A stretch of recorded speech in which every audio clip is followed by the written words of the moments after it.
Okay, do you need medical attention? Yeah. What is wrong? I don't know. I ain't no goddamn doctor. Cut back by Chubb. He's to the 10. He's still running to the 5. He dips outside left. He's doing it. Touchdown. A swing and a drive. To deep left. Away. Back and goal. Reflog. It's tough golfer backwards. No. Oh, yeah.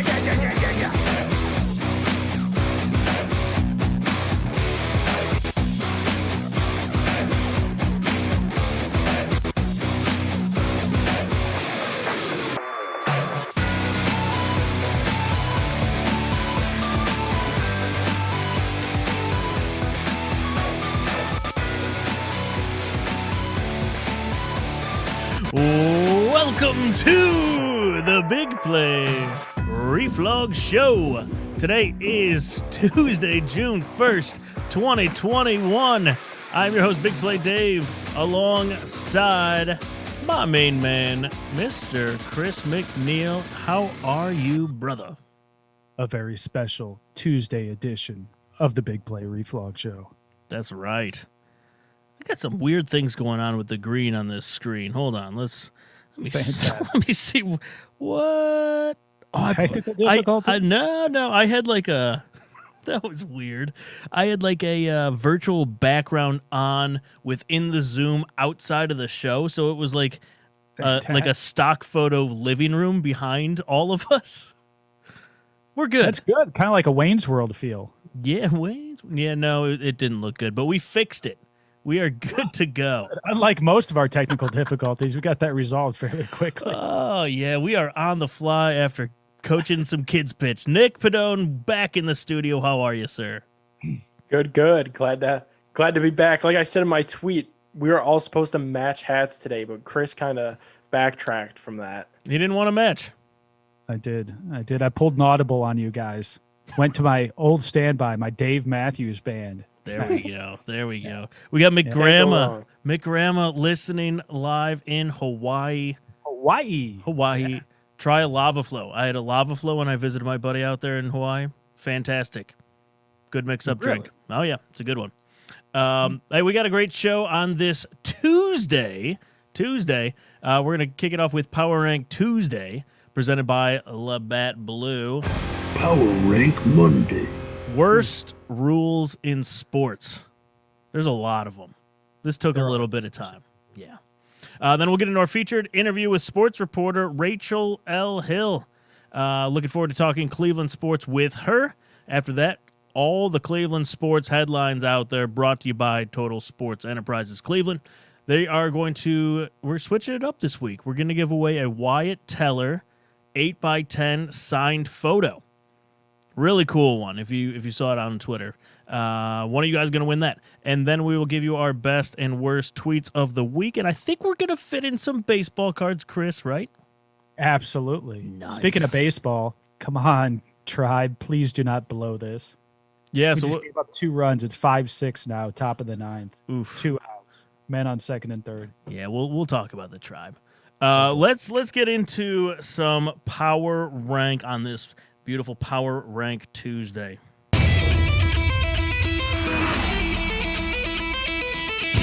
It's time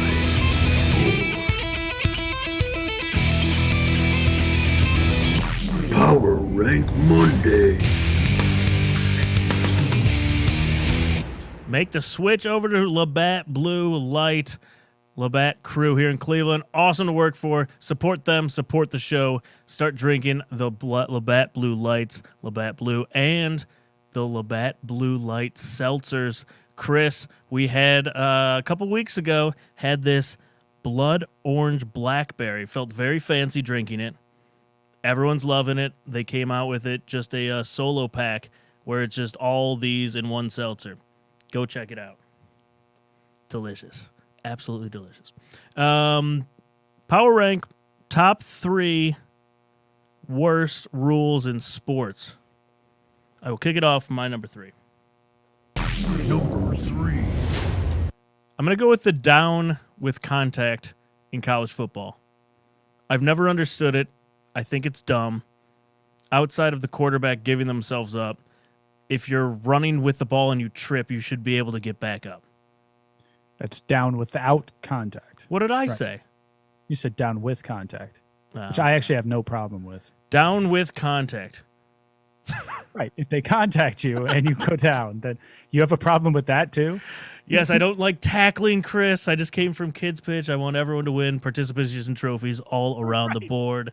Yes, down without contact. Yeah. It's a stupid one. I've never understood it. I've always had a problem with it. I kind of came to college from pro. Pro was my first love. So I always thought college was like football light, and that's the reason they did it that way. I have no idea why they do it that way, but it always struck me as odd. Number 2. Number 2. I'm going to go with the NFL overtime rules. I know they've gotten better over the years. I know a lot of What people. are they now? I don't even know. As we sit in the off They change them every year. Yeah. Every year they change them. I feel like they've gotten better over the last few years. It's not quite as bad, but I love college. Like, flip that from number 3.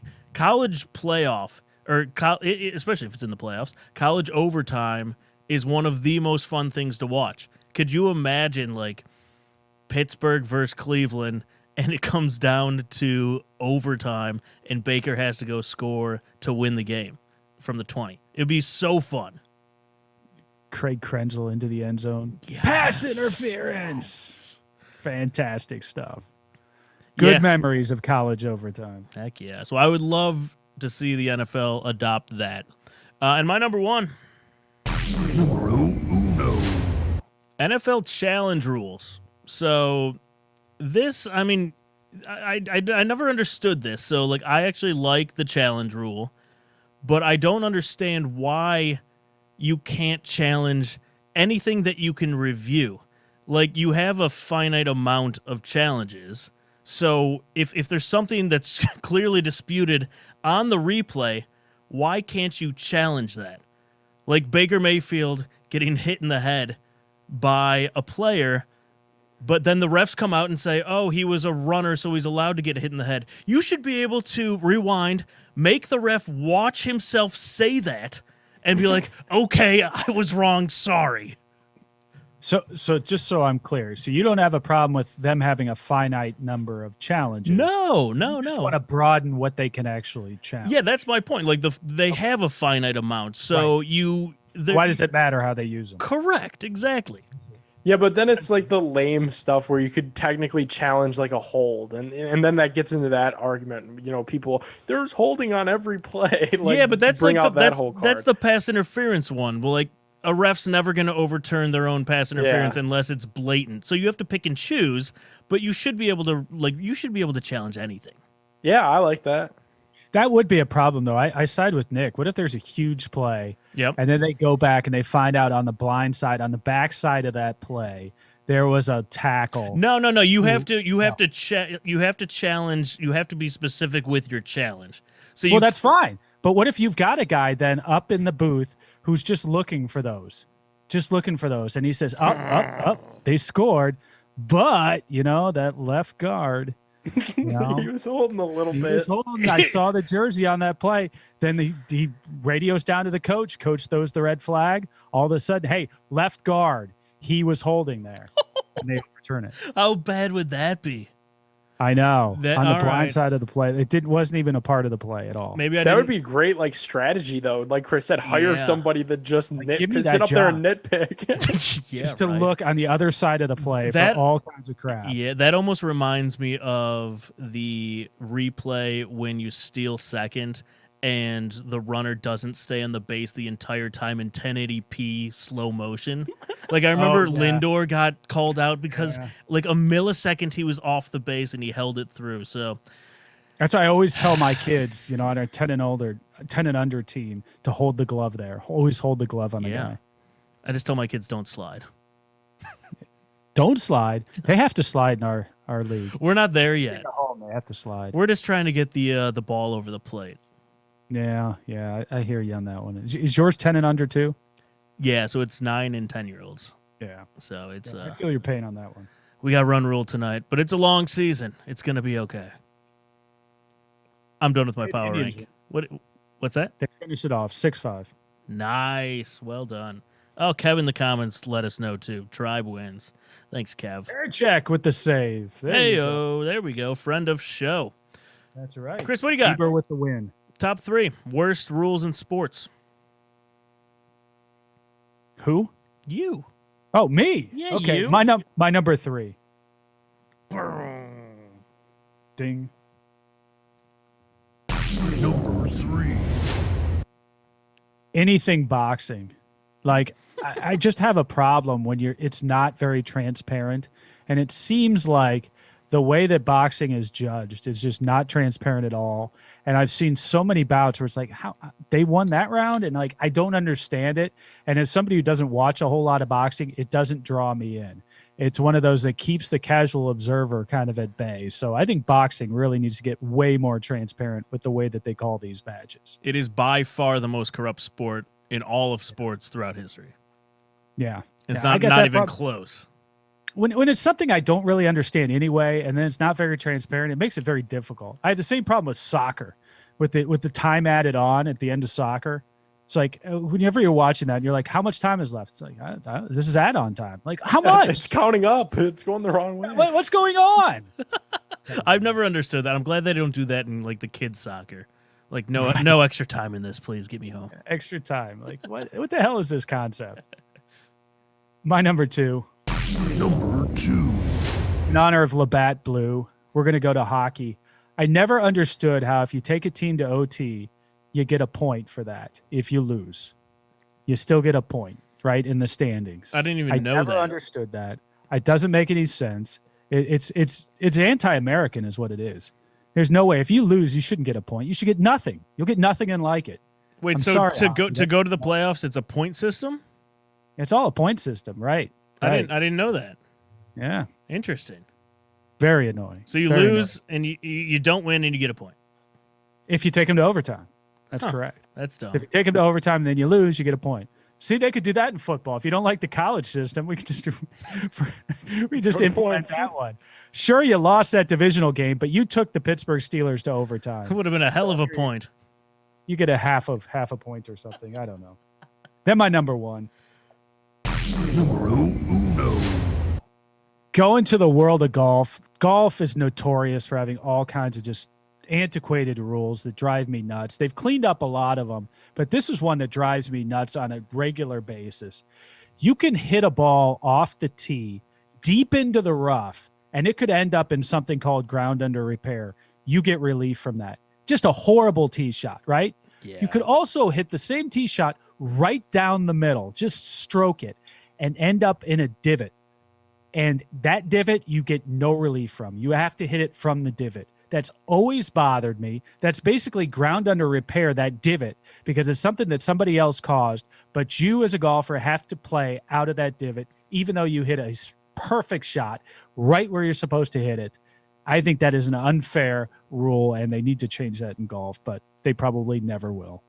I like that. Chris, I hit one the other day in our golf league, and it was a great shot, and it got sunk into the fairway, into the mud, like 2 inches. Was I supposed to hit that? No. In that case, if it's that far down, that's embedded. You can get relief from that. Really? I got some Yeah, you can crap lift for and play not shot. hitting it. Yeah. Now, but it depends on how far it's embedded, and then it gets into certain. I mean, Far that's why they enough. have rules officials Far out there enough. that come over and actually inspect what kind of a lie you have to make these determinations, and that's how. It's just golf. I used to have a problem too, and I think that they cleaned this up. You're also not allowed to tap down spike marks on the green if it's in your line, but you can repair a ball mark. That used to be a rule. Now I think they've changed that where you can tap down spike marks, but just drives me nuts with golf. They need to clean up some of this stuff because they want to make the game more accessible to people. Do it by getting rid of some of these rules that just don't make sense. The second most corrupt sport in sports. Oh, Golf. come on. I don't know. There's got to be. I'm just joking. I mean, soccer by itself is its Oh, own. yeah. With the bat. Yeah, definitely. Yeah. The Olympics as a whole. Yes. I mean, come on. There's huge, broad categories that are way above golf, Dave. That's true. Nick, what do you got? Top 3. Alrighty, my number 3. Number 3. I'm going with the Dez caught it. What is a catch? I feel like we change it every year. We never know if it's in the end zone, if it's not in the end zone. What is a catch? It's still so much gray area. That's all that needs to be said there. That's fair. That's my number 3. Yeah, I still don't know what a catch is. Yeah, even the though they Browns changed got, it. You know, the Browns get screwed with that. It feels like once a year, you know, bad anyway. So that's Doesn't just that drive you frustrating. nuts too? I mean, like the first 18 or 20 years of my life, like I was completely confident that's a catch, that's not a catch. Like I could explain it to people. And then all of a sudden I cannot explain a catch to anyone anymore. No. It's so annoying. I think It's it literally started like with you're just- Calvin Johnson, didn't it? Do you remember that's Calvin Johnson caught one in the end zone and then like took a few steps and then let it go and then it wasn't a touchdown and then it's all been downhill from there. Yeah, and like all you could do is just watch on TV and like see what they say, because I don't even try guessing anymore. Like it could just go any which way. All right, number 2. Like the old rulings for pornography. Number 2. You know it when you see it, and that's it. And I used to know a catch when I saw it. Now it's too technical and I don't understand what a catch is. All right, my number 2, NBA block versus charge. Specifically, the Ooh. 2018 NBA Finals. Remember when they reviewed that LeBron block charge, and like that is not a reviewable play, and they reviewed it. I feel like that's another rule where there's just a lot of gray area. Was the guy moving? Was his feet set? Was he straight up and down? Block versus charge. They got to clean that one up too. I mean, it is a clean cut rule, right? It Right? just the refs it mess is. it up. It just seems like they always get it wrong.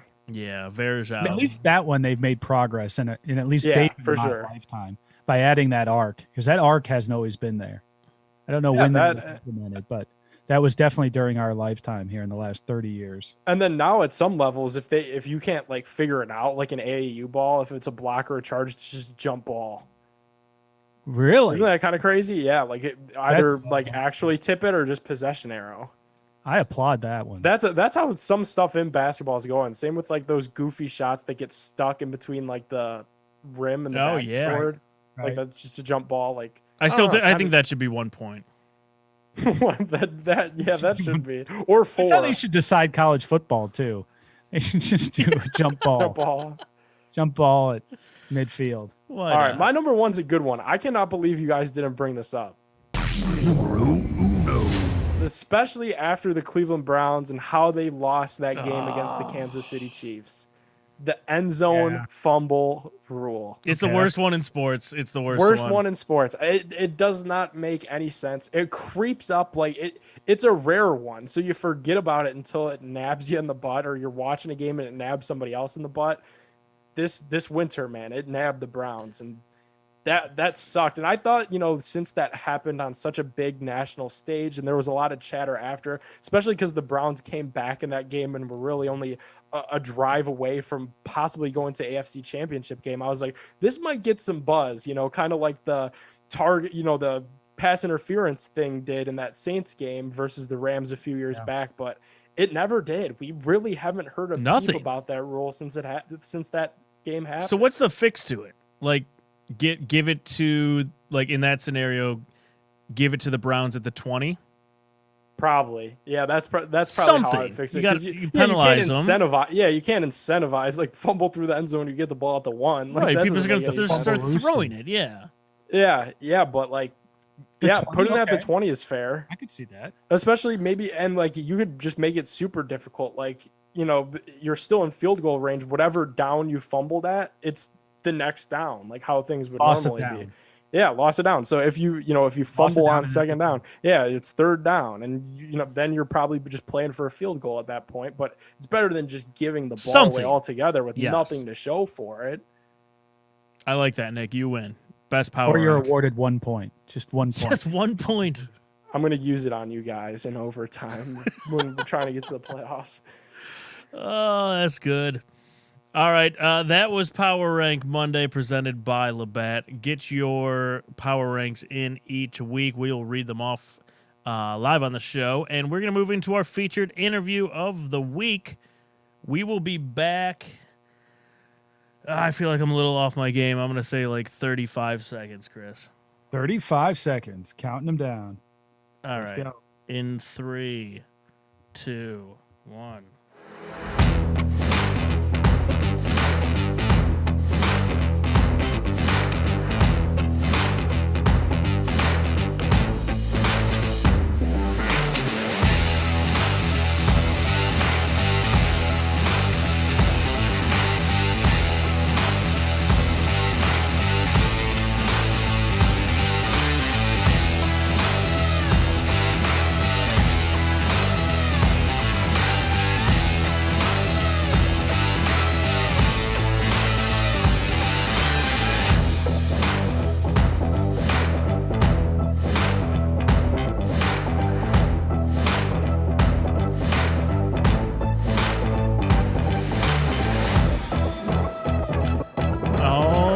Alrighty, on the line, we have sports reporter, also covers political affairs, the first lady of sports, Rachel L. Hill. Welcome to the Big Play Reflux Show. How are you? Hi, I'm fine. Thank you so much for having me. Hey, fellas. What's going on? Hello. We're Nothing. doing a How little are bit you of guys? We're doing a little bit of a home and home here, Dave, because I went on her show back Okay. last week and it was fantastic. Had a good time. So I said, you got to come back over on my show. So it worked out well. Heck yeah. Thanks so much. So we were just power ranking the worst rules in sports. Is there any pet peeve you have with any of the rules in sports that you don't like? Did you guys include fumbling out of the end zone in football? Oh, come on. Where was she? Just about Told 5 you guys. Told you guys. Uh, That's the that worst. is Well, no, the so not worst bringing rule that I didn't know exist until it actually happened. So, yeah, I would say that was one of the worst rules in sports. So what would you think? We were just talking about that. We're like, what would be a good alternative to losing the football? Like, how could they fix that? What do you think would be good? If you lose a football in the end zone, you maybe take it a couple yards out, maybe 5 yards out or so, and try that way. I don't think it's fair that it's a complete turnover and a complete different possession. As we see, if it happened to another team, I think I'd be upset. But obviously it happened to our hometown team and it affected us more. But it shines a spotlight that rule is just terrible and needs to be looked at. Rachel, are you on board with our idea here? Nick came up with this one, that we get the ball at the 20, loss of down. So you give up that down that you fumbled on, and rather than at the 5 like you were proposing, it goes back to the 20. Do you think that would be fair, or is that too severe? Just still? a little housekeeping Too on far that. back. I actually thought of that, Chris. Just to let you know there. What did you say? Just a little housekeeping that I thought of that. You gave Nick credit. I just wanted to clear that up real quick. Dave had it first. Who cares? No one I'd cares. say 20 yards is too far back. I'd be comfortable with the 10 10. Okay. All right. I at think the this is most. negotiable. Off season, we can always negotiate these things, right? Get with the Absolutely. union and everything else, and we'll come up with a good solution for Roger Goodell and everybody up there at NFL offices. Yeah. He makes $50 million. Let's have a chat with him. That's right. So let's stick with football for a bit. Odell, he just posted a rehab video on Instagram and Twitter, looking like he's 100%. What are you kind of expecting out of Odell this year for the Browns? I'm expecting Odell to be hungry. I think that it's a lot when you are on the sidelines and your team makes the playoffs, something that they haven't did since, I'm not going to date myself, but it's been a long time since they've done that. Let's put that right there. I think we all know. And he got a chance to watch that from the sidelines. Prior to that, he played a very active role in the offense. So you just hope that coming into the season that him and Baker can really gel, get on the same page, and rip this league up. I'm really excited. And I know he's excited too, because he wants and needs that breakout year since he came here. And you have to think about all the trash that's been talked about him here, all the trash that's been talked about him in New York. I think he has a lot to prove, not really that much to prove, but I think he's an integral part of what could be a championship caliber team. And I'm looking forward to him stepping up and taking charge and being part of that offense. What do you think about the moves in the offseason thus far for the Cleveland Browns? Where do you think about all the improvements on defense, and where do you think the offense can go maybe another year for Baker Mayfield and his development? I love it because if you think about everything, they did everything in phases, and you have to give some credit to John Dorsey for getting that talent here. So they start off with the quarterback. You got a quarterback. Okay, offensive line. You got to block for him. Now you block for him. Okay, you got to get somebody better than Anderson Sandejo on defense. So as long as he's not on the roster anymore, I'm absolutely okay with that.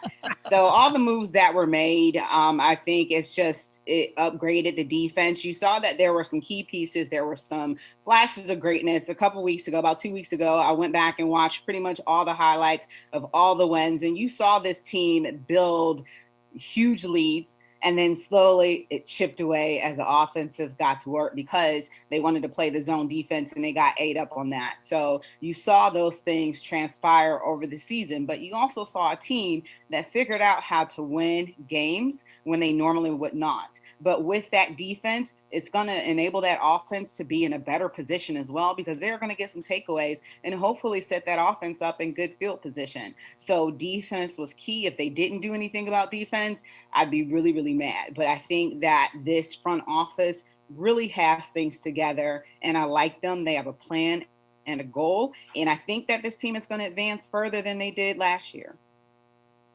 Rachel, what do you make of the what do you make of the OTA drama? Well, I mean, considering you have the union president on your team, I can understand everybody being a little torn about if they're going to go or not. So if I played on the team, I would go, because to me, when you have Kansas City full throttle out, everybody at the OTAs, that's the team you got to beat. They look like they want to be there. They're trying to win again. The road to the Super Bowl goes through Kansas City. That highly likely. I don't know who's going to knock them off prior to that, but you can certainly see them playing an AFC title game. The road goes through there. So if every player is at their OTA, I would kind of expect the Browns to be at theirs, because what message is that sending? So, okay, maybe we're not going to go 100%. Maybe we go 25%, but we're still there. We still have a presence, and it still sends a message. But yeah, it's kind of messed up to have the union president on your team. Can't get nothing past him. So how about a prediction? Can we get a prediction from you for the now 17 game schedule for the Cleveland Browns? Wow. What's knocking around in your head? What do you think that they're going to do this year? 14-3, baby. That's what I've been saying. 14-3. 14-3. Yeah. I love that optimism. Not love playing no that games, optimism. baby. 14-3. What are the three losses, if you don't mind me asking? Of course, absolutely. So possibly Kansas City, but I think that that's a winnable game, because Kansas City has to prep for us too. They were able to see some things that we can do. We didn't do our offensive playbook, I think, how we should have, and Kevin Stefanski admitted that it wasn't his best play calling game. So throw some of the things at them that we didn't have before. You also have Odell back. So Kansas City, I think we can go in there and do that. I kind of had Green Bay on Christmas Day. I'm not really afraid of Aaron Rodgers if he's going to be there. Green Bay, kind of intimidating place. I don't really care. I think we can go, because we ain't played on the holiday in Lord knows how long. Right. So I think that they'll be really pumped to do that, even though it's Christmas and everybody wants to be with their family. And then I have one Baltimore Ravens game. And this team, they struggle against Lamar, but also the road to the AFC Championship and the Super Bowl and your division is going to go through Baltimore. So I believe that they will split the season series with Baltimore. Those are the three that I have. Sweeping the Steelers. Yeah. You don't see any problems with the Steelers this year? What do you think about Ben? No, Ben's done. Noodle He's arm. done. He's washed. Noodle arm, yes. I love it. How about the Bengals? You don't think the Bengals are quite there yet? No. I wish the best for Joe Burrow. He is a graduate of the Ohio State University. I don't care about LSU. So I wish him well. He's quite an electric player, so I loved watching him play. But no, Cincinnati, it isn't enough. I mean, you had the beautiful catch at the very end of the game by Donovan Peoples-Jones, but I think this offense is going to be in sync more than anything. Obviously, it's going to take the defense a few games to get in sync, but this offense is in sync, so I don't foresee any issues against Cincinnati, and they should have drafted an offensive lineman instead of what they decided to take. So that's on them. So they're not there yet because they can't even draft well. Speaking of OSU, how about Justin Fields, of course, drafted by Chicago? What do you think about his chances of performing well there in Chicago, where they haven't had a quarterback since Jim McMahon? I used to love Jimmy, man. That headband, man. He was so cool. I think I just dated myself, too. Jimmy Mack. I totally dated myself. And Refrigerator Perry. And the Fridge running it. Now, here, sorry to get off on a tangent. Should Fridge have gotten that ball, or should he have handed it to Walter Payton in the you always want to pass it to Sweetness. Don't do that. Don't do that. Pass it to Sweetness. Yeah. Fridge running in. They could have given it to Walter Payton. He didn't score in that particular Super Bowl. R.I.P. Walter Payton's sweetness. But that always kind of bothered me. I thought that he should have gotten the ball rather than the Fridge. As cool as that was, having the Fridge score a touchdown in the Super Bowl, I always thought it kind of should have gone to Walter. I mean, and you watched on that game in Tennessee. I forgot what the lineman was when they threw him a pass and scored. I guess, the big guys got to get in there and get a touchdown every once in a while too. But it's the Super Bowl. You got to kind of play it close to the vest. So I don't know. But you asked me about Justin Fields there in Chicago. Yeah, I think it'll be a good fit for him. He's used to that spread offense. Is that what they play in Chicago? They play spread too? They haven't figured it out yet. Okay. Yeah, I was going to say they'll play anything if they can get a quarterback. They can actually get the ball moving around the field and get them matriculating down the field as an offense, I think. Did we lose her? Yeah, he's a dynamic player. And you think about, he played for Ohio State, high pedigree. They pretty much played that spread offense that he's used to. Yeah. So I think it'll be a good fit for Justin Fields because he's a quarterback. He's a studier of the game. He also does anything and everything to prepare. I watched a little mini documentary on him. If anything, he's ready.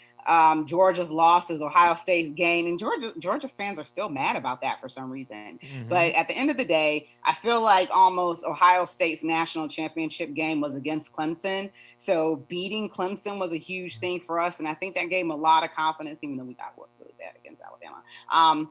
But I think that gave Justin a lot of confidence, and I think he is one of the most pro-ready quarterbacks that was drafted. I heard that he was number one on a lot of draft boards and Trevor Lawrence wasn't. So it'll be very interesting how they tailor our offense to fit Justin, but I think he can be a winner in Chicago. They'll be tough on him, but I think he'll definitely be an upgrade from Mitchell Trubisky. Sorry, Mitch. I know you from Ohio and from the Cleveland area. I'm sorry. Speaking of the draft, you covered it. How do you think Cleveland did with, presenting ourselves to the world? It was amazing. Cleveland, they are, Destination Cleveland and all the organizations that work for the city of Cleveland, they know how to put on a show. It's one thing, and I think you guys can attest to this. People who come from outside of Cleveland love Cleveland more than the people who actually live here. And It's just the most amazing thing to me. They come and discover things that we've never discovered before in our X amount of years, because I don't want to date myself again, in our X amount of years of living here. So they really put on a show, an awesome event. It was freezing that first night, but the next few nights, the weather was nice. What I'm hearing is possibly Cleveland could get another stab at it because we had to have our draft during COVID. But Cleveland puts on things very well. And no matter what your political affiliation, the Republican convention in a Democratic city was a sight to behold. It was amazing. So I think no matter what Cleveland does, it's always going to be put its best foot forward. And the eyes of the world were here on the draft. So I think that they did a great job. Obviously the Hall of Fame is here. So Cleveland is very important to the NFL. And they also want the Browns to do well. So that's a very important combination. But we might be getting the draft again, hopefully within maybe 5 years or so, because we had to have ours during COVID. But from what I'm hearing, everything went off very well. That's awesome. We deserve the draft again. I think it was a weird year. We had a lot of people down there, but I mean, you looked at like when it was in Nashville, the streets just flooded with people. That would be Cleveland. Yeah, that would be Cleveland. So that would be great. So that's good to know. I did not know they were going to do that. Possibly. Those are some rumors. Now don't quote me. Breaking news. I already quoted you. Breaking news. Hit the button.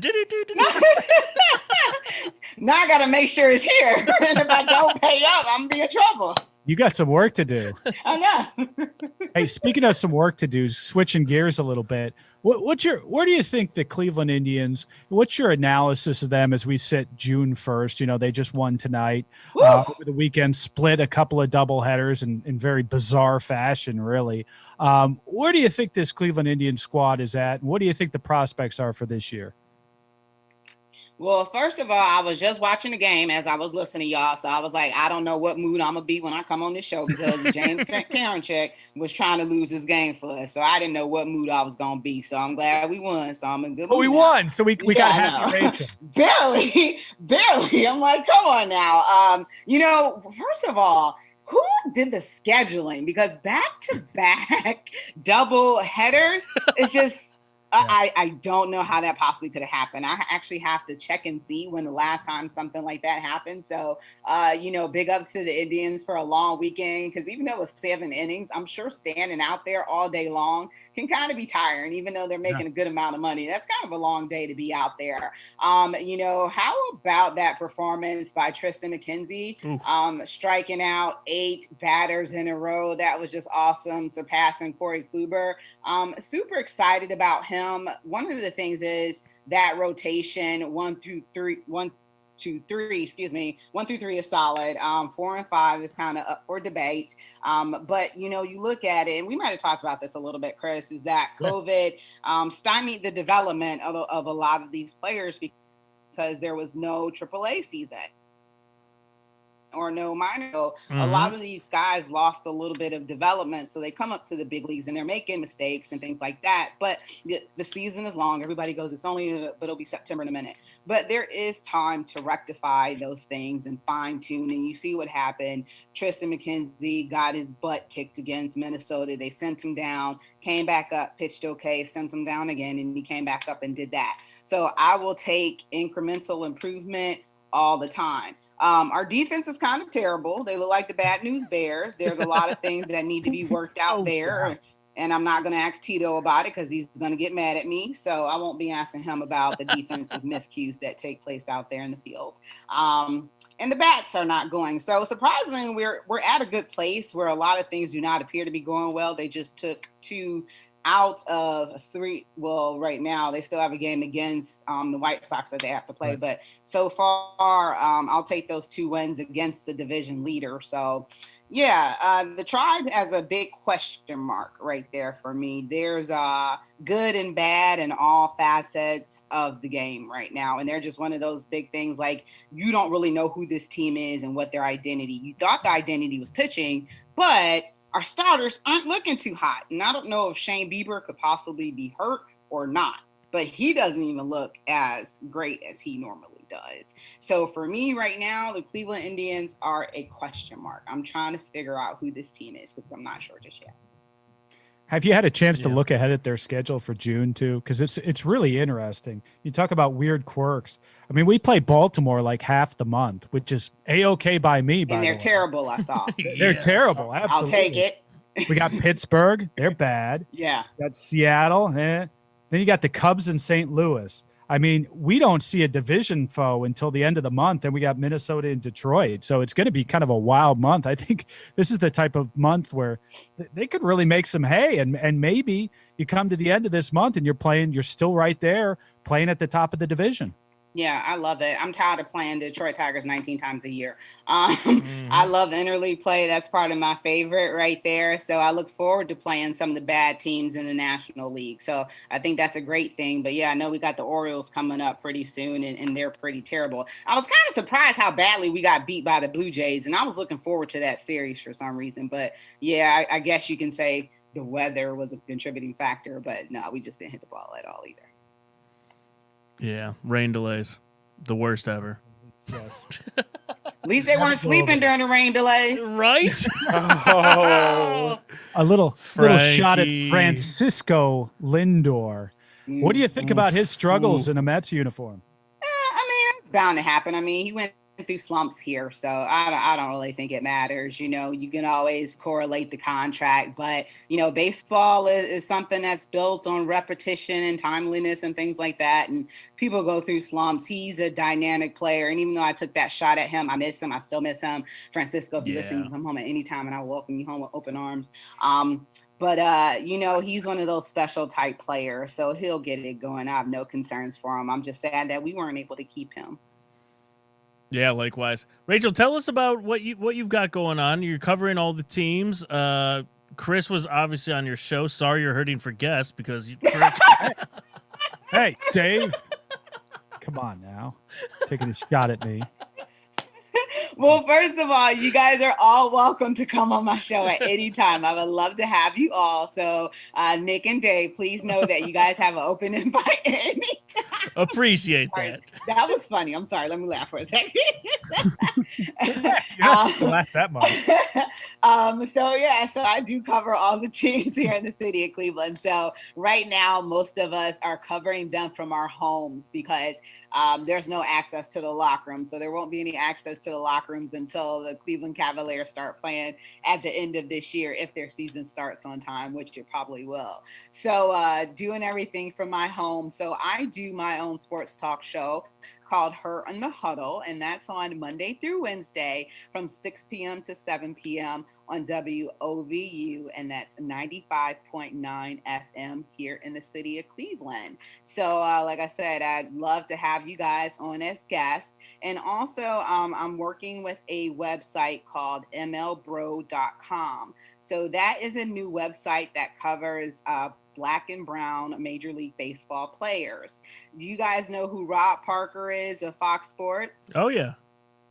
Okay, so this website is his brainchild because baseball is his thing. So he wanted to highlight the Black players in Major League Baseball. It's only about 70 out of a little over 300 players. So the numbers are really small, but he wanted to highlight Black players and also give journalists an opportunity as well to do what they do. So it's called MLBBro.com. So it just started. So I'm going to be doing some video content for them because baseball is my favorite sport. It's the sport I love the most. So I'm super excited for that opportunity. So you guys check it out and hopefully you like some of the content that's up there. And Hey, Dave, the Twitter. Dave, before we let her go. Oh, yeah. Well, I was just going to say the Twitter handle is one of the best out there. Oh, yeah. Thank you. Come on. Thank you. First Even lady though I'm of bad at sports. Twitter, I'm not going to lie. I'm so bad at Twitter. I need to tweet so much more than I do. I'm terrible at it. I have like 600 followers. So if you guys want to follow me, I'll start tweeting more. That's right. Go give Rachel a follow. Absolutely. And make sure you tweet out the show this week, Rachel. Yes, I'll get you yes. some And I'm followers. sorry, Chris, I forgot to tell everybody, I forgot to tell you to do your Twitter on my show. But you're not hurting for followers. You need to give me some of yours. I'll will you over some of mine. Chris, Yeah. what were you going to say? Well, we should play cards with her, is what I'm thinking. Oh, absolutely. I have a chance to redeem myself since Rachel was just so mean to me. Oh my that- God, what? So But I love we you. we play a game on this show, Rachel. We play cards. Now, if you recall last year, Clevenger, Mike Clevenger, and then Zach Plesac got into trouble, right? Yeah, with the they COVID- whole crew though. Add Trevor Bauer to that too, because that's their little crew. Oh, yeah. Yeah. All those guys, right? Yeah. They got into trouble. One of the things they said they were doing when they were out was playing baseball cards. And that kind of caught our imagination. So now every week on this show, well, actually, we haven't done it the last couple of weeks because the cards really sucked and we got upset with So it. bad. So we're bringing it back this week. And I want to play you in baseball cards. And basically, all I do is I've got 2 packs here. You pick out which one you're going to want. We go through the cards. You make your best team of 2 guys out of that versus my best team of 2 guys. And then we'll let Nick and Dave be our judges this week to tell us who has won. Okay? Best team out of 2 guys. Yeah. So you'll we're just you'll gonna get your randomize, so card. I don't know if you want the pack on the right or the left. You tell me, and then I'll start going through those cards, and you get to pick the best 2 out of that. And by the way, we play with cards. These are from the early 90s. So I'm not going to date you or anything, but you should know these players. I'm hoping. All right. Thank you, Chris. Yes. I don't want to out you or anything here, Rachel. So which one do you want? Do you want the one on the right or the one on the left? I'll take the one on the right. On my right? Yeah, you're right because I'm right-handed. So Okay, I'll here we take go. that one. Here are our baseball cards. Now, we normally will have gum in a lot of these. These do not have gum. Yeah. And the rule on the show is I have to eat the gum. So you get to avoid that. What's that deck of black cards? What's disgusting. that card game with the black ones? The black ones. Cards Dungeons and Against Dragons. Humanity? Yeah, Cards Against Humanity. Yeah, that. Oh, Let's play that. all right. You're not starting off well. You got Mike Scott from the Astros. Who? Probably not. Okay. Chris Bozio from the Brewers. Harold Reynolds. He's pretty good from the Mariners. Doug Jones from the Indians. Okay. Chris Hoyles from the Orioles. This is rough. Oh, Canseco. Jose. Ozzie Canseco. Oh. Who? Anthony Telford. Rafael Novia. Boy, this is getting rough. Jack Doherty of the Rangers. Harold Baines. That's a good one. There we go. All right. Don Ace. Luis Riviera.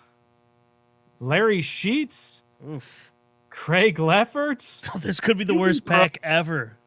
And Alejandro Pena. That's a rough deck. Not That's even Tony That's Pena. my deck of cards. That's your deck. So I got to beat your deck. Yeah, so you got to pick 2 players out of there, which is going to be tough. I literally only knew one player. You could go with the 2 Heralds. You got Harold Baines and Harold Reynolds. Give me the one that used to play the Indians. Oh, the Doug Indians. Jones? Doug Yeah, Jones. give me Doug Jones and give me the Canseco. No relation to Jose, right? You want? No, it's his brother, I think. That's Oh, awesome. okay, give me him. Yeah, Is he roided up too or no? Doug Jones versus, let's see who I get. All right, let's see if this pack's any better. It can't be any worse than that. That's the worst pack we've ever Card. Where'd opened. you guys get these from? Card number 1, Chris buys them at the mall. Nolan Ryan. Oh man. That's a Are good you start. kidding me? No way. Card number 2, Jose Canseco. Oh, Wow. Got his brother. Oh, card So number I 3, lost, Ozzie right? Guillen. This is not a bad pack. Then John Franco. Oh my God. Junior Nobia. Jamie Moyer. Jamie Moyer's still pitching, I believe, isn't he? He's been around forever. Chris Julio Williams. Franco still playing. Julio, I also yeah. got Ozzie Canseco. Wow. So he's cheap. Eric Okay, Yelp, since I'm a guest, I went today. Bob Welch, Jack Doherty, Harold Baines. I also got Harold Baines. The end of this pack looks a lot like the end of your pack. That's really weird. Alejandro Pena, Hubie Brooks, Craig Leffert, Rafael Palmeiro too. Oh man. Rachel I'll go picked Nolan her. Ryan and Rachel Jose picked Canseco. her right. Chris, you bullied her into your right. It was. Oh, it was my fault. Yes, it was her right. She wins. Yeah. The guest And I'm is a always guest. right? So that means I should win today. So you're Doug Jones and Ozzie Canseco beats my Nolan Ryan and Jose Canseco. How is that even possible? That's a tough loss for my team. I'll tell you that much. I did not see that one coming. Congratulations, though. You have won today, Rachel. Thanks for playing. Tell her what she's won. A new car. You're going to win $1 million on Wednesday if you get through. Okay, so fellas, I knew the girl who won the Vax-A-Million. I used to coach her. I used No to coach field way. hockey and lacrosse for Shaker, and I had her as a lacrosse player. Oh, Wow. Are you serious? It was, Yeah. What, 2016 grad from Shaker, right? Yep, and I went to Shaker and I coached for Shaker. Oh my Yep. goodness. Small She world, watch him right? hold a She dollar? won. Were you like, yes, she's a good person. I'm so happy she won. Or no, God, I I'm hated like, her. yeah, we got a couple victories. Let's go. But no, I think all her social media is locked down and stuff. So Yeah, Good for her. yeah. that's what I would do too. No, you wouldn't. No, I'd tell everybody. Well, now I have to buy ice cream machines for all the McDonald's because I stupidly said that I would make sure that they're all up and running in Ohio if I Oh win. my God. People won't forget that. If I win, I'm definitely going to have to repair all of those machines. Yeah, I wouldn't tell nobody if I won. You gotta keep that quiet. But the state Heck of Ohio, they have to identify you publicly, which is not good. No. Oh, yeah. Yeah, DeWine's out there like telling everybody as soon as you win, like he's calling you, he's calling your whole family, he's calling your friends. Like DeWine's like all over it. He wants I everybody. tell my job, have a pizza party with my last check. Yeah, there you go. There you go. Order pepperoni and extra cheese. Oh, that sounds good. Right That's about it right there. Rachel, we kept you way too long, but this was awesome. Fantastic stuff. Everyone go give her a follow out on Twitter, and would love to have you back sometime. All right, thanks guys, and I'll make sure I get Chris to give me your information, and I'll invite you guys on my show. Thanks so much. Sounds good. Everybody, Rachel Hill, awesome stuff.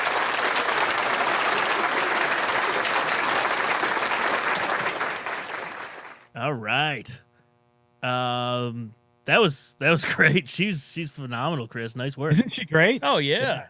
She had me on her show, and I'm like, oh, we've got to do a home and home. Got to have her on. Heck Good yeah. stuff.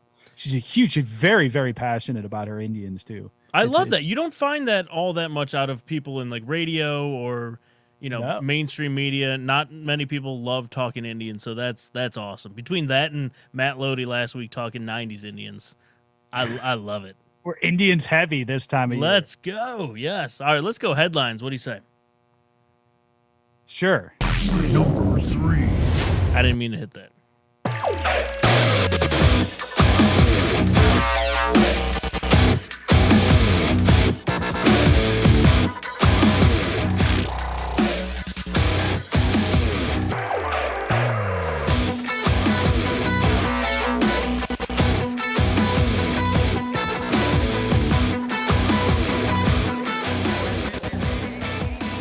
Nick, you want to do the giveaway? Yeah, let's do it, guys. Cleveland headlines, as always, brought to you by our good friends over at Total Sports Enterprises Cleveland. Every week, we will be giving away a signed Cleveland sports memorabilia item courtesy of TSE Cleveland. Check them out. Follow the Big Play Reflog Show and TSE Cleveland on Twitter for your chance to win every week. Signed jerseys, helmets, photos, personal items that you want to send in. TSE Cleveland has it all. Stay tuned for next week's giveaway. Look for our show tweet to announce how to enter and how to win. But we have a winner for today. The prize being an 8x10 autograph photo of Wyatt Teller. And the winner is, drum roll please. No, wait, hold on. Let me get the drum roll. Oh, wait, hold on. It's too quiet. I'm going to do it again. Drum roll please. Here we go. Wait.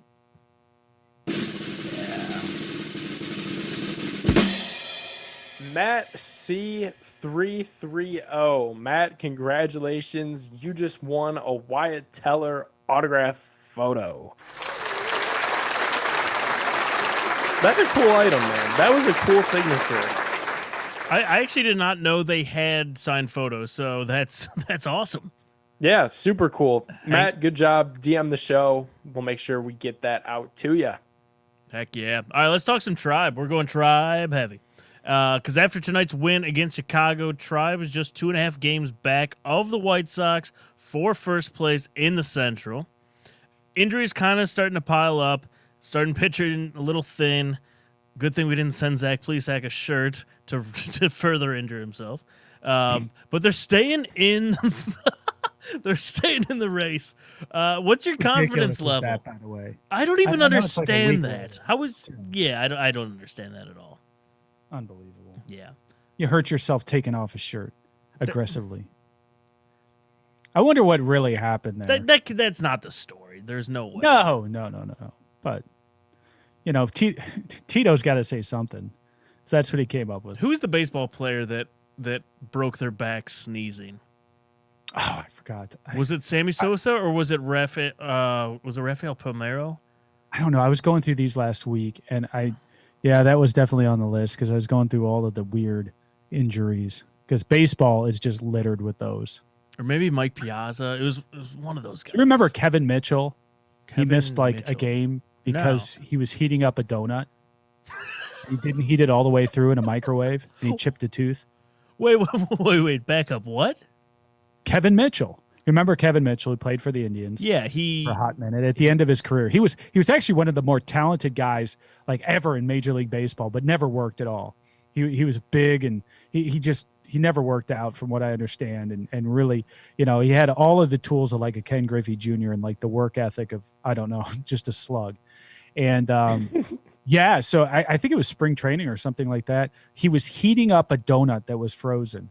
He didn't heat it all the way through, and he chipped a tooth on it. And he chipped it on the donut. I thought he like tripped going to the microwave. No, he chipped his tooth. Chipped. Yeah. Wow. Yeah. Wow. Hey, look at this. Matt C330 watching the show live, the winner. That's awesome. That's good. He goes, hell yeah. Thanks, guys. There you go. Absolutely. It was Sammy Sosa, fact check, 2004, strained back. Thought so, after yes. Tito almost stole the terminology. Tito used aggressively taking off his shirt. The terminology for Sammy Sosa was too violently sneezes. There you go. Or how about Marty Cordova? Do you remember Marty Cordova? Yes, I do remember him. Do you remember his injury? No. Tanning booth. Fell asleep in it. Oh, when he was with the Orioles. Kramer from Seinfeld. Ouch. Yeah, exactly. Yeah, Marty Cordova. All right, all kinds of great stories there. Right. So what's your confidence level with this team? I think we can all agree we are ahead of expectations from what we thought we were going to be. I don't know. All right. We're pretty You close. don't think so? We're pretty We close. weren't that high on the Indians going into this year after trading Lindor. We're like, yeah, they'll probably be okay background noise to watch. They've been fun to watch.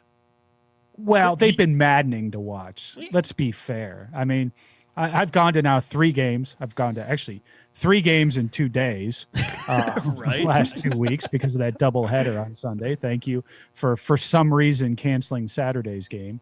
After Friday's game, you should have canceled, but that's another story for another time. But they're just maddening to watch. It's like this defense has gotten progressively worse. I mean, I don't remember the defense being bad at the beginning of the season. Now it's just god awful. It's like watching my 10 and under team. And if you're a pitcher right now, we've got very good pitching, and you know that this is the defense behind you. Boy, that's got to kind of wear on your psyche, I would imagine. So Yeah. the team itself is just, and then of course the offensive woes continue where it's just up and down. You never know if you're going to get a hit. You don't know who's going to contribute. There's nobody you can really count on this side of Ramirez really right now. So it's a maddening team to watch. It's very difficult to be an Indians fan right now. But to your point, we're what, 2.5 games out in the division? Right, yeah. And you look at the schedule for, this month, you play the Orioles a ton. And despite what Rachel said, we play the Tigers too. And I don't mind playing the Tigers. The Tigers suck. So if you keep those things up, then we're going to stay in this thing for the long haul. So it's just going to be a maddening season. Yeah, I mean, talking about McKenzie, the Slim Reaper, he looked awesome. He looked great coming back after maybe it was a little chip on the shoulder coming back after getting called down. I don't know, but he's got phenomenal stuff. Cal Quantrill, I think, looks pretty good as a reliever.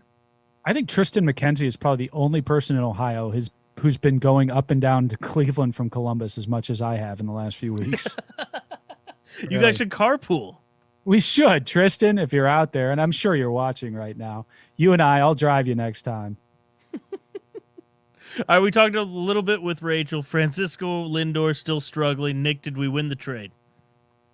Oh God, I don't know. I do feel like over the test of time, it's one of those things, and we talked about that too right after the trade went down, where it's one of those things that you're gonna have to revisit in a while, and you're gonna have look at what the Indians got back. But when you get back so many quality blue chip type prospects, and you only give up one guy in Lindor and a quality pitcher too in Carlos Carrasco, who really we haven't heard a peep of this season. I do feel like in time we'll look back and probably have won the trade, because right now the best shortstop on the roster looks like Ahmed Rosario. When at the beginning of the season we thought it was Andreas Jimenez. So who knows? It's baseball. It's a weird sport, but right now my inkling is kind of we did. Nice. I like it. I love it, Nick. I want to talk, Nick, specifically to you on this Cavs, because I know you love the Cavs. Yes, I do. My heart, be still. Keep the core intact. Do you blow it up? What do you do? What do you consider the core? Kevin Love. Build around that guy. Yeah, so that's the thing. No, I would consider the core Colin Sexton, and I would almost put Jared Allen in there. How about Garland? No Garland? Yeah. And probably Garland as well. Yeah, so I'm to answer your question, I'm keeping the main 4 intact. And my main 4 are Sexland in the backcourt, Okoro, and Jared Allen. Now, can Okoro develop into our big 4? Yeah, exactly. But it's a worst big 4. Worst big 4 ever. Let's power rank big 4s next week. I don't think they'll make it. It all depends on the lottery, which I hate. I've gone on like hour-long tangents on my show where I just scrap the entire show and complain about the lottery, because what's going to happen? We're going to get the 5th or 6th pick again, and then we're just getting a middle-of-the-road guy. But if there's a draft to lose the lottery, it's this one. There's a prospect out there, and I know we don't go too Cavs heavy on this show because there's not much worth talking about. Obviously, the hype. We don't talk prospects on this show, Nick. No, just listen. Cade Cunningham is the big name. If you don't get the first pick, you're not getting Cade Cunningham, though. Check out Jalen Green. I think that's the perfect fit for the Cavs. He'll be there around pick 3 or 4. That's what the Cavs need. He's a scoring machine at small forward that would be a very solid complementary guy to the young backcourt in Colin Sexton, Darius Garland. That way you could keep Jared Allen, Probably Larry Nance is your everyday starting 4 after a Kevin Love trade, whatever that looks like. I'm not blowing it up, though. To answer your question with the Colin Sexton stuff, that just doesn't make any sense. The Cavs were so bad scoring-wise this year. You're going to give away the best scorer? That's not Kobe logical. Altman. Yeah, I was going to ask you, Kobe keep his Altman. job? What? Kobe Altman. You keeping Yeah. him or no?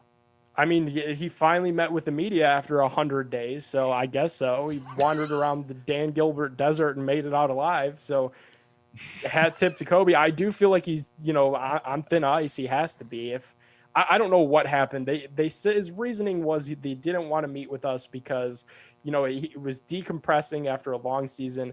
Okay, well, don't you think the other 30 GMs want to decompress as well? Like, no, they just go out after the last game. It's kind of what you do. It's kind of something was fishy with that, but I guess you got to keep him. He has drafted well. Like outside of Okoro, I don't know who people wanted the Cavs to take. He's maybe the most unlucky GM that we've had, and he's made some boneheaded trades. See Kevin Porter Jr. trade. See, Jordan Clarkson just won the 6th Man of the Year. See Alec Burks is scoring 20 points a night in playoff games for the Knicks. That kind of stuff is unforgivable, but he's hit on lottery picks, which is all you could ask him to do right now. And to be fair, that Jared Allen trade looks pretty decent.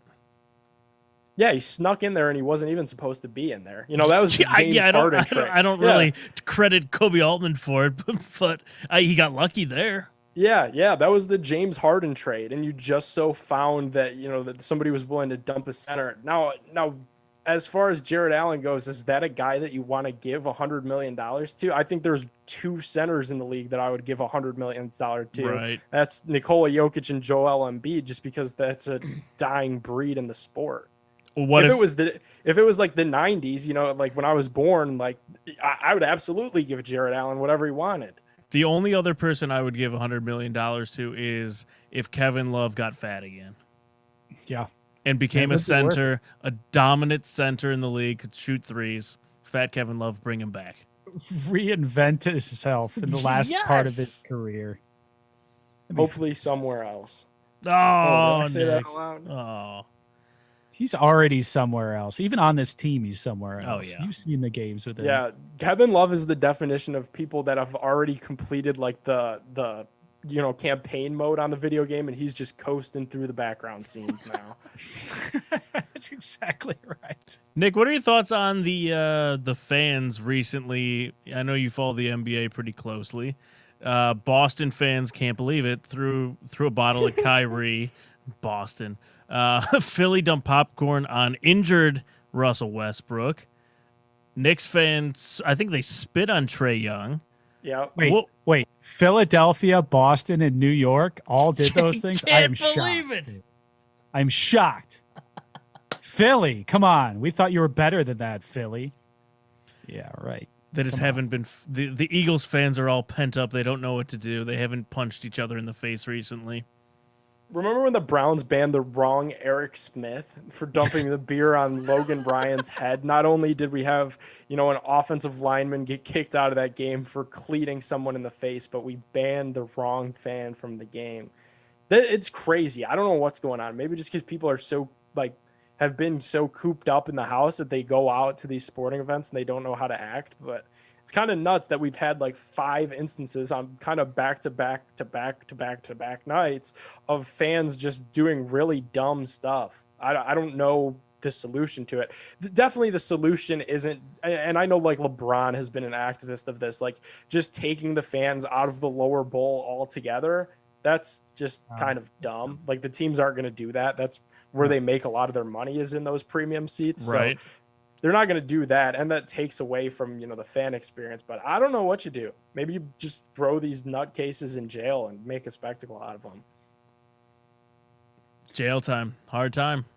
Yeah, hard time. What are you in for? I threw do popcorn at Russell Westbrook. They could bring back like they had at Old Veteran Stadium in Philly and have the prison right there inside the stadium. Yeah. Yes, we talked about with Sean Green, the comedian out of Philly, about that. How they have the jail right in there. You should just throw them in jail for the rest of the game. I think that's a conspiracy that we could talk about with Scottish Hammer. I think there's a jail in Disney World. There is. That is correct. I've What? heard that. Yeah. There's a Mickey, Drunk like not tank. a themed, but it's like it is like Theme jail. it's like Disney marked jail. Yeah, it's the Small World ride. They put you in there with It's a really small world. It's a really, really small world. That's what they call it. We went a few years ago, and we went to the Magic Kingdom, and it was the whole family, my little brother, and I don't know if I knew, but you can't take alcohol into the Magic Kingdom. And so we put it all into my wife's like stroller and purse to sneak it in. We went ahead, and she gets stopped by the Disney cops. And they're like, "What are you doing?" She's like, "I have no idea." And me and my brother are just like running well ahead. We're like, "Oh God, she got caught." Did she get busted? Oh yeah. Oh boy. Had to dump out all the alcohol. Oh boy. Yeah. Oh, that's a tough one. She didn't have to go to Disney jail though. it is a thing, allegedly. Yeah. Interesting. I've heard that same thing. I just pine for the olden days. I mean, we were much more innocent back then. Of just throwing batteries on the field at John Elway, throwing bottles at the refs. I mean, come on. Nobody got too upset about that back in the day.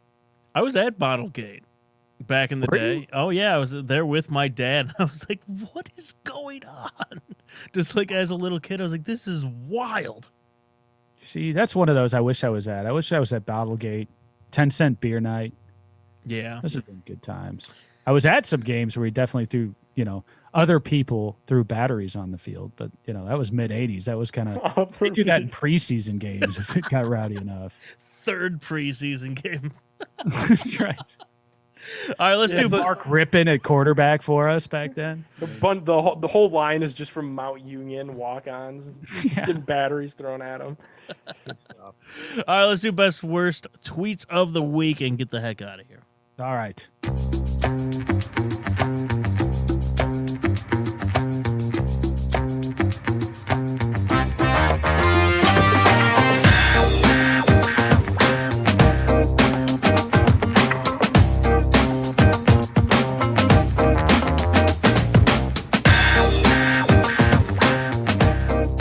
All right, best tweet of the week.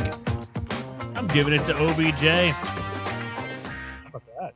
He is 100% healthy.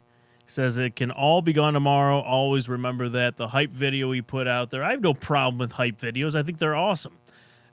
Showing everyone he's 100%. He is ready to go. Could be a giant year for Odell Beckham Jr. If not, we'll probably move on from him because it hasn't worked out all that well over the last few years. So this is going to be the year for him, and he gets the best tweet of the week for it. Yeah, he's such a distraction right off the field. Oh, yeah. Doing the right things, showing himself working out. Yep. I mean, where was all this stuff? I don't see the problems with him as long as now he can translate that on the field this season. But I love it. I love the hype videos. I love that he's into it, that he's showing people he's working hard. Just hopefully he doesn't have any copyright issues and gets banned from Twitter. But, when you start doing movie clips and stuff, that could be problem areas. That is true. That is true. Yeah, my only knock on OBJ, he has not spent enough time at Cedar Point like his fellow wide receiver, Anthony Schwartz. Yeah, there you go. That dude's been there for like 3 weeks in a row. Does he get paid for it like Sir Yacht to show up? Where will I go next? Where I go next? Chris, Cedar Point? worst tweet of the week. What do you got? I'm going to go with our very own Nick Padone. It's What? not actually the tweet that was particularly bad. It's what he pointed out in the tweet. And that is CBS Sports came out with their top 100 NFL players. And we had several Browns that were prominently placed on this list. You had Myles Garrett at number 9. Nick Chubb was number 63. Odell, who we just talked about, was number 81. Joel Bitonio, Wyatt Teller, 86 and 96 respectively. But the one guy who wasn't on the list at all, was one Baker Mayfield. And I think if you're going to be putting out a list of the top 100 players in the NFL right now, I think Baker Mayfield makes that list. So for that reason, CBS Sports HQ, you have made my list for having the worst tweet of the week. Chris, is CBS Sports HQ, are they going coward with this? They tag us in all of these. And are they going for clicks here? What's going on with that? They're always going for clicks, right? I mean, they also did the Baker Mayfield Dan Marino comparison. Oh, Which, oh yeah. of course, is just going to draw all kinds of ire from the national media. Oh, how could you ever compare Baker Mayfield to Dan Marino? And any favorable, statistical measures are just going to be poo-pooed by everyone. So, oh yeah, and they know that we're good for it, right? As Brown fans, we can't get enough of this stuff. So they're going to continue to put that out there. They're going to continue to tag us and get a lot of play on it. But that's the way the game's played right now, especially when you're a hot team like the Cleveland Browns with a very passionate fan base. So my tweet had not double, not triple, but quadruple the engagement than CBS Sports got on their link that they tweeted out. So Browns Twitter is undefeated. They knew exactly what they were doing. I probably wrongfully gave them that attention and pointed out all the players on the list and that Baker wasn't on there, but CBS Sports, you earned it. Worst tweet of the week. And Nick gave you a ratio. Yes. Yeah, as the kids say, ratio. That's right. Go verify him, Twitter. Come on. Ratioing CBS Sports now. Nick, take us out. What a show, guys. Huge thanks to Rachel. Go follow her on Twitter at First Lady Sports. We have her, Twitter all over the show. As always, huge shouts to our guys at Shack News, shacknews.com, video game content and more. Go grab a Labatt Blue Light. Be on the lookout for our weekly giveaways from TSE Cleveland. Didn't win this week. You'll have a chance to win next week and weeks moving on as we get to the Cleveland Browns season. Great show, guys. Thanks to everybody who watched. We'll see you again next Monday on a special edition of Big Play Reflog. This Tuesday was fun. We'll be at it Monday. See you guys later. Do you need medical attention? Yeah. What is wrong? I don't know. I ain't no goddamn doctor. Cut back by Chubb. He's to the 10. He's still running.